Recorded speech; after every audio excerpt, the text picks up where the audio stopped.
Now, a few epic runners decided to chip in with this one, and they hate rest days. In part 1, I gave you my reasons why I think you hate running. In this one though, I've asked you guys to tell me. So I reached out to everyone who's connected with me via Instagram. I put out a question and you responded with the reasons why you hate running. My name is Aubrey, a very average runner, simply trying to be less average by the day. As at the time of filming this, you've given me 3,720 subscribers. We are very close to 4,000. Thank you very much. So let's get to it with reason number 1. This cracked me up. The reason why people hate running is having to run. Okay, so while some of these reasons will be funny, some of them let's have a little bit of seriousness too. It's possible that running is just simply not for you, and that's okay. But more than likely, you just haven't found your type of running, or you haven't fully learned how to run. Honestly, there is a science to it. There is an art to it. If you only take time to look into it, you might change your mind. Number 2 is the weather.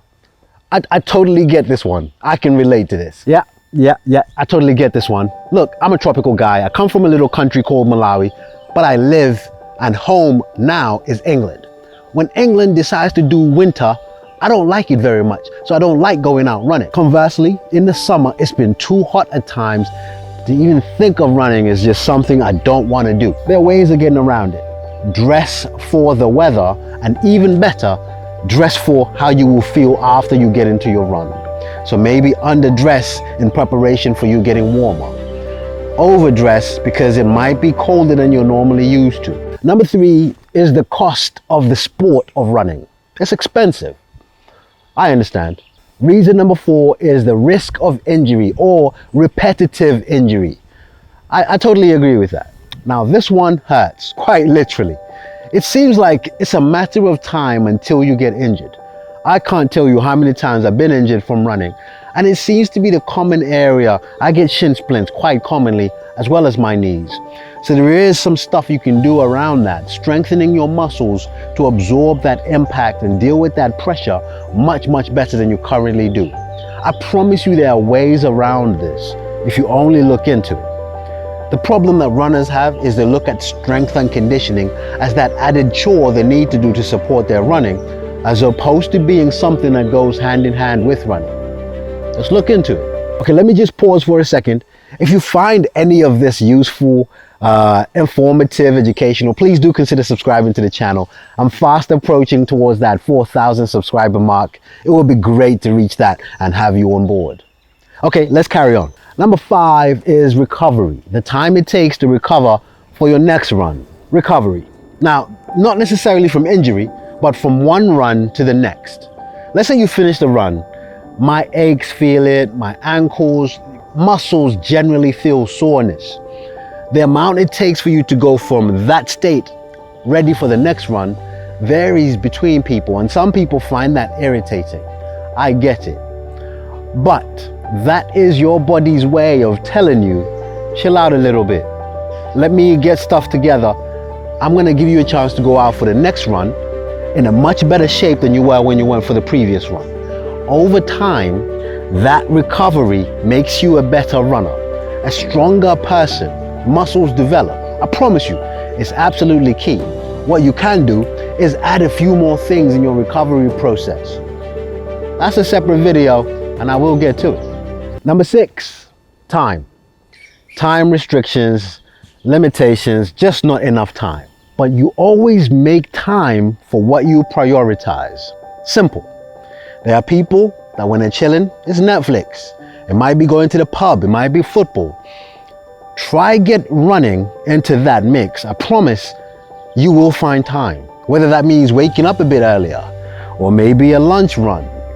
I promise you that there are people that are very busy, but they find a way to fuse in something they love. So I am very empathetic, being a dad of 2 kids, running a household, maintaining a relationship with my beautiful fiance, work, all of those things, and actually producing these videos for you guys. It's very taxing on my time. but I will always find time for what matters a lot to me, and it just happens that running is now in the mix. Number 7, now this one cracked me up. Swallowing insects and bugs as you run, or being bitten, or stuff like that. All right, my bad. The previous one got a bit too serious. Let's dial it back down. Swallowing bugs and insects. It's happened to me especially when you're in an area like this, especially if you do trail runs, you're bound to swallow a few things, but even worse, maybe get stung, by little bugs or even bees or whatever it is. It's all part of the process. Embrace it, get out in nature and make it part of your experience. Okay? Rest days. People actually hate rest days. You get in a rhythm, but you understand that you have to stop and rest. Now, a few epic runners decided to chip in with this one, and they hate rest days. They understand the importance of it, but they hate having to take time out because their body needs to recover. Their mind is saying, let's go do some running. They understand that you simply have to keep a consistent rhythm of your runs, and they hate having to rest.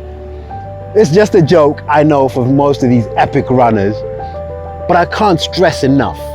Being a personal trainer, someone who understands the anatomy and what it needs from a fueling and rest and recovery perspective, please don't overlook rest days.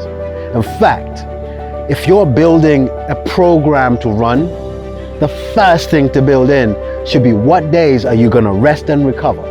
That recovery time is not just for your body, it's also time that you give fully yourself to your family and loved ones and friends. I like this next one, finding the right shoe. I'll broaden it up a little bit, just the right gear, right equipment, for what reason. I like this one. In fact, I won't talk too much. I've got a video here. Click on this video. It explains everything you need to know about the kind of shoes, and this one. Everything you need to know about what kind of shoes you need for whatever run. These 2 videos address this point. This one upset me a little bit, but arrogance and competition amongst other runners. Now look, I can only apologize. Within any sport, within any community, you will find a few rotten apples. But I have to tell you, the people I have experienced in terms of running, in terms of the running YouTube community, have been amazing people full of kindness. I therefore just want to ask you to overlook these few people that have given you a bad experience, whether that is somebody who's overly competitive or make everything about themselves, arrogance, whatever you want to call it. Overlook those people as the few rotten apples and celebrate the amazing people that we have. With that said, there's a few people I'd like to celebrate. There's a guy called Ben Parks. Ben Parks, YouTuber, love him. Call Running. This guy is going to be with me at the London 10K. He's pacing me along with Ben is running. Amazing. Philly Bowden, I love her channel. Ed Budd, Kafuzi, the guys that believe in a run. When you talk of the YouTube community, honestly, I could go on for days about positive and people that embrace running and give you a pleasant experience. My only hope is maybe one day we'll list my channel as one of those. The last one is a need for consistency. To get better, you just simply have to keep going. Yeah, this one also cracked me up, but it has some seriousness to it.